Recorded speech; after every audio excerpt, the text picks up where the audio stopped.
ആകാശവാണി. നമസ്കാരം. പ്രാദേശിക വാർത്തകൾ വായിക്കുന്നത് ബിന്ദു.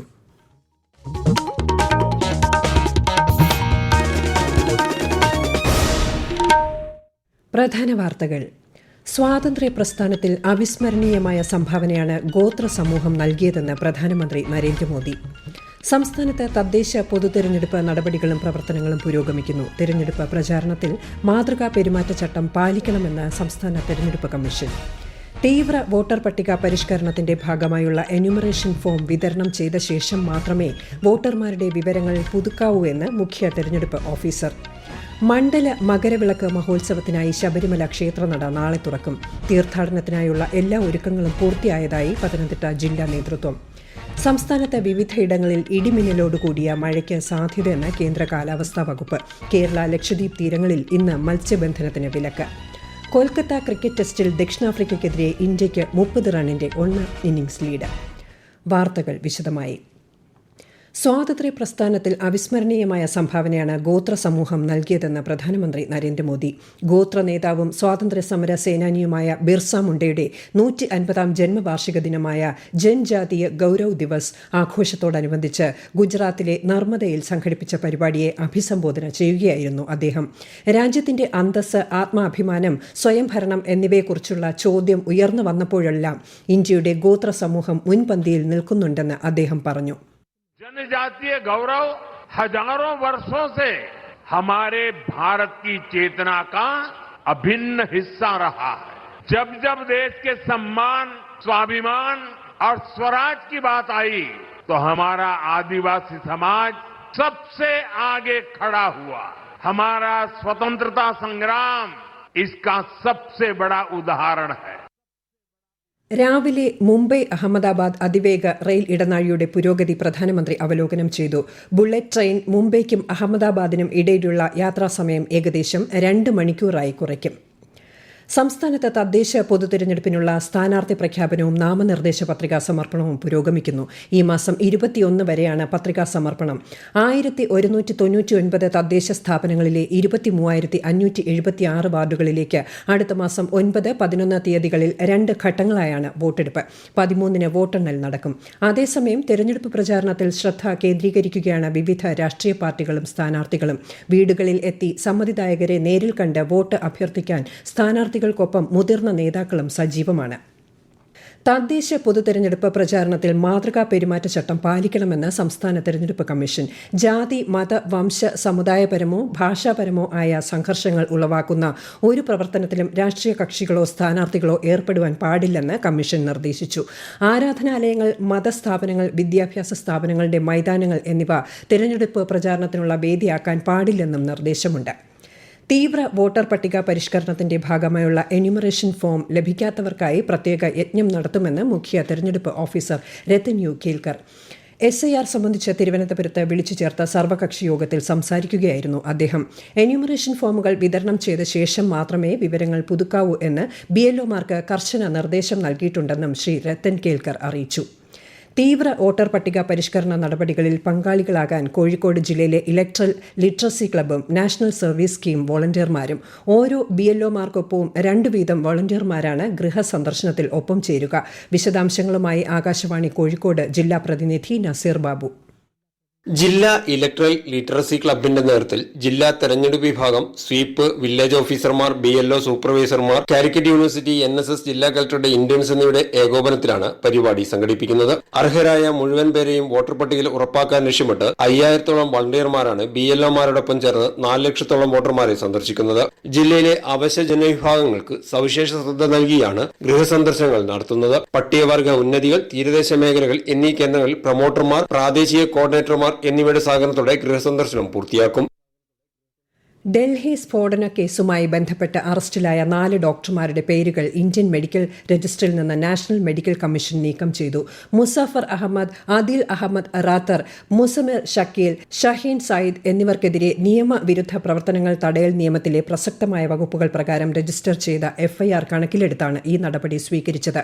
ഇനിയൊരു ഉത്തരവ് ഉണ്ടാകുന്നതുവരെ പ്രാക്ടീഷണർമാർക്ക് വൈദ്യശാസ്ത്രം പരിശീലിക്കാനോ മെഡിക്കൽ അപ്പോയിന്റ്മെന്റ് നടത്താനോ അനുവാദമില്ലെന്നും കമ്മീഷൻ കൂട്ടിച്ചേർത്തു. ഈ വാർത്തകൾ ആകാശവാണിയിൽ നിന്ന്. ആകാശവാണി വാർത്തകളും വാർത്താധിഷ്ഠിത പരിപാടികളും All India Radio News Thiruvananthapuram YouTube ചാനലിലും All India Radio News Thiruvananthapuram Facebook പേജിലും AR News_ തിരുവനന്തപുരം ഇൻസ്റ്റഗ്രാം അക്കൌണ്ടിലും AR News_TVM X ഹാൻഡിലും ലഭ്യമാണ്. ആകാശവാണി തിരുവനന്തപുരം പ്രാദേശിക വാർത്താ വിഭാഗം അവതരിപ്പിക്കുന്ന പ്രത്യേക പരിപാടിയായ നല്ല വാർത്ത എല്ലാ ശനിയാഴ്ചയും വൈകുന്നേരം 6:40 പ്രക്ഷേപണം ചെയ്യുന്നതാണ്. ഇന്ന് 6:30 പ്രാദേശിക വാർത്തകൾക്കു ശേഷം നല്ല വാർത്ത കേൾക്കാവുന്നതാണ്. മണ്ഡല മകരവിളക്ക് മഹോത്സവത്തിനായി ശബരിമല ക്ഷേത്രനട നാളെ തുറക്കും.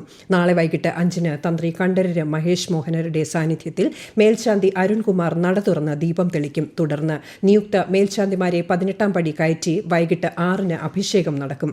മറ്റന്നാളാണ് വൃശ്ചികം 1. വെർച്വൽ ക്യൂ വഴി 70,000 പേർക്കും തത്സമയ ബുക്കിംഗ് വഴി 20,000 പേർക്കും ദർശനം സാധ്യമാകും. മണ്ഡല മകരവിളക്ക് തീർത്ഥാടനത്തിനായുള്ള എല്ലാ ഒരുക്കങ്ങളും പൂർണ്ണ സജ്ജമായതായി പത്തനംതിട്ട ജില്ലാ കളക്ടർ S. പ്രേംകൃഷ്ണൻ പറഞ്ഞു. കളക്ടറേറ്റിലെ പമ്പ കോൺഫറൻസ് റൂമിൽ വിളിച്ചു ചേർത്ത വാർത്താ സമ്മേളനത്തിൽ സംസാരിക്കുകയായിരുന്നു അദ്ദേഹം. വിശദാംശങ്ങളുമായി ആകാശവാണി പത്തനംതിട്ട ജില്ലാ പ്രതിനിധി ശ്രീജി S. ശ്രീധർ.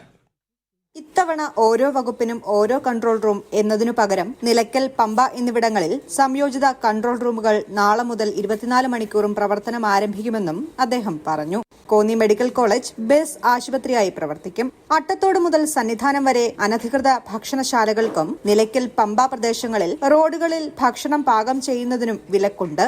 100ഓളം സുരക്ഷാ ക്യാമറകൾ ഒരുക്കിയിട്ടുണ്ടെന്നും 6 സീസണുകളിലായി 3000 പോലീസ് ഉദ്യോഗസ്ഥരെ സുരക്ഷയ്ക്കായി നിയോഗിച്ചിട്ടുണ്ടെന്നും അഡീഷണൽ SP PV ബേബി പറഞ്ഞു.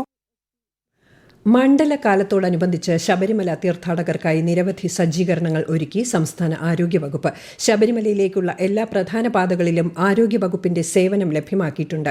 പമ്പയിലെ കൺട്രോൾ സെന്റർ 24 മണിക്കൂറും പ്രവർത്തിക്കും. സ്ഥിരമായി കഴിക്കുന്ന മരുന്നുകൾ വ്രതകാലത്ത് നിർത്തരുതെന്നും മുങ്ങിക്കുളിക്കുന്നവർ മൂക്കിൽ വെള്ളം കയറാതിരിക്കാൻ പ്രത്യേകം ശ്രദ്ധിക്കണമെന്നും നിർദ്ദേശം നൽകി.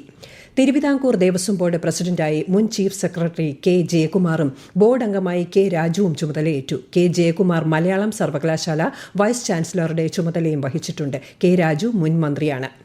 സംസ്ഥാനത്ത് വിവിധ ഇടങ്ങളിൽ ഇന്നു മുതൽ ഈ മാസം 19 വരെ ഇടിമിന്നലോടുകൂടിയ മഴയ്ക്ക് സാധ്യതയുണ്ടെന്ന് കേന്ദ്ര കാലാവസ്ഥാ വകുപ്പ്. പത്തനംതിട്ട, ഇടുക്കി ജില്ലകളിൽ ഇന്ന് മഞ്ഞ ജാഗ്രത പ്രഖ്യാപിച്ചിട്ടുണ്ട്. ഇടുക്കി ജില്ലയിലെ കട്ടപ്പന, നെടുങ്കണ്ടം മേഖലകളിൽ ഇന്ന് കനത്ത മഴ പെയ്തു. അതേസമയം കള്ളക്കടൽ പ്രതിഭാസത്തിന്റെ ഭാഗമായി കേരള, കന്യാകുമാരി തീരങ്ങളിൽ ഉയർന്ന തിരമാലയ്ക്കും കടലാക്രമണത്തിനും സാധ്യതയുണ്ടെന്ന് മുന്നറിയിപ്പുണ്ട്. കേരള, ലക്ഷദ്വീപ് തീരങ്ങളിൽ ഇന്ന് മത്സ്യബന്ധനത്തിന് വിലക്ക് ഏർപ്പെടുത്തി. കൊൽക്കത്ത ക്രിക്കറ്റ് ടെസ്റ്റിൽ ദക്ഷിണാഫ്രിക്കയ്ക്കെതിരെ ഇന്ത്യയ്ക്ക് 30 റണ്ണിന്റെ 1ാം ഇന്നിംഗ്സ് ലീഡ്. ഇന്ത്യയുടെ ആദ്യ ഇന്നിംഗ്സ് 189 റണ്ണിന് അവസാനിച്ചു. 2ാം ഇന്നിംഗ്സ് മറുപടി ബാറ്റിംഗിനിറങ്ങിയ ദക്ഷിണാഫ്രിക്ക 2ാം ദിനം മത്സരം അവസാനിപ്പിക്കുമ്പോൾ 7 വിക്കറ്റിന് 93 റൺ എന്ന നിലയിലാണ്. ഇന്ത്യയുടെ ദേശീയ ഗീതമായ വന്ദേമാതരത്തിന്റെ 150ാം വാർഷിക സ്മരണയ്ക്കായി തിരുവനന്തപുരം പള്ളിപ്പുറത്തെ CRPF തോന്നയ്ക്കലിലുള്ള കുമാരനാശാൻ സ്മാരകത്തിൽ ബാൻഡ് പ്രകടനം സംഘടിപ്പിച്ചു. Group centre DIG PMG Dharmendra Singh സന്നിഹിതനായിരുന്നു. രാജ്യത്തിന്റെ ദേശസ്നേഹ പൈതൃകം ഉയർത്തിപ്പിടിക്കാനും ആഘോഷിക്കാനുമുള്ള സേനകളുടെ പ്രതിബദ്ധത അടിവരയിടുന്നതായിരുന്നു പ്രകടനം. കണ്ണൂർ പാലത്തായിൽ 4ാം ക്ലാസ്സുകാരിയെ പീഡിപ്പിച്ച കേസിൽ അധ്യാപകനായ K. പത്മരാജന് മരണം വരെ ജീവപര്യന്തം തടവും 1 ലക്ഷം രൂപ പിഴയും വിധിച്ച് തലശ്ശേരി അതിവേഗ പോക്സോ കോടതി. പോക്സോ കുറ്റങ്ങളിൽ 40 വർഷം തടവും 1 ലക്ഷം രൂപ പിഴയും ചുമത്തിയിട്ടുണ്ട്.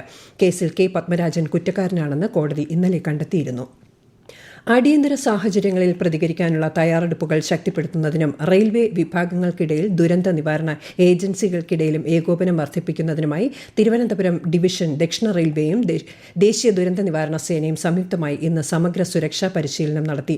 കൊല്ലം ജംഗ്ഷൻ റെയിൽവേ സ്റ്റേഷൻ യാർഡിൽ ട്രെയിൻ അപകട സാഹചര്യം സൃഷ്ടിച്ചാണ് പരിശീലനം നടത്തിയത്. കണ്ണൂർ റവന്യൂ ജില്ലാ സ്കൂൾ കലോത്സവം ഈ മാസം 18 ആരംഭിക്കുമെന്ന് ജില്ലാ വിദ്യാഭ്യാസ ഉപഡയറക്ടർ D. ഷൈനി കണ്ണൂരിൽ വാർത്താ സമ്മേളനത്തിൽ അറിയിച്ചു. പ്രധാന വാർത്തകൾ വീണ്ടും. സ്വാതന്ത്ര്യ പ്രസ്ഥാനത്തിൽ അവിസ്മരണീയമായ സംഭാവനയാണ് ഗോത്ര സമൂഹം നൽകിയതെന്ന് പ്രധാനമന്ത്രി നരേന്ദ്രമോദി. സംസ്ഥാനത്ത് തദ്ദേശ പൊതു തെരഞ്ഞെടുപ്പ് നടപടികളും പ്രവർത്തനങ്ങളും പുരോഗമിക്കുന്നു. തെരഞ്ഞെടുപ്പ് പ്രചാരണത്തിൽ മാതൃകാ പെരുമാറ്റച്ചട്ടം പാലിക്കണമെന്ന് സംസ്ഥാന തെരഞ്ഞെടുപ്പ് കമ്മീഷൻ. തീവ്ര വോട്ടർ പട്ടിക പരിഷ്കരണത്തിന്റെ ഭാഗമായുള്ള എന്യൂമറേഷൻ ഫോം വിതരണം ചെയ്ത ശേഷം മാത്രമേ വോട്ടർമാരുടെ വിവരങ്ങൾ പുതുക്കാവൂ എന്ന് മുഖ്യ തെരഞ്ഞെടുപ്പ് ഓഫീസർ. മണ്ഡല മകരവിളക്ക് മഹോത്സവത്തിനായി ശബരിമല ക്ഷേത്രനട നാളെ തുറക്കും. തീർത്ഥാടനത്തിനായുള്ള എല്ലാ ഒരുക്കങ്ങളും പൂർത്തിയായതായി പത്തനംതിട്ട ജില്ലാ നേതൃത്വം. സംസ്ഥാനത്ത് വിവിധ ഇടങ്ങളിൽ ഇടിമിന്നലോടുകൂടിയ മഴയ്ക്ക് സാധ്യതയെന്ന് തുടരുമെന്ന് കേന്ദ്ര കാലാവസ്ഥാ വകുപ്പ്. കേരള ലക്ഷദ്വീപ് തീരങ്ങളിൽ ഇന്ന് മത്സ്യബന്ധനത്തിന് വിലക്ക്.